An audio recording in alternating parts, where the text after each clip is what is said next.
физикалық тұрғыдан дайындығың қалай болды? Рахмет құттықтап жатқаныңызға. Барлық жағынан өте жақсы дайындалып келдік. Бұл бірінші әлем чемпионаты емес, кішкене бұрынға қарағанда опыт бар,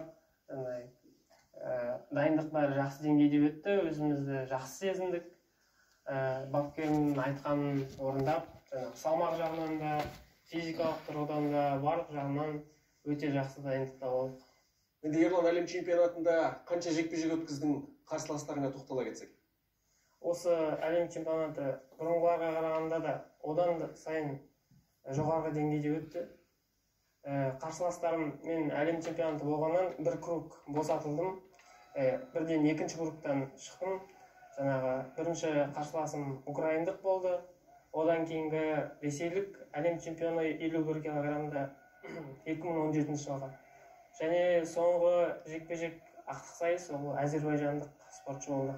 Сен үшін ең қиын жекпе-жек қайсысы болды? Ең қиын жекпе-жек ол Ресей мемлекетінен спортшысы, өте опытын дейді ғой, тәжірибелі спортшы, сол кішкене қиындықтар туғызды.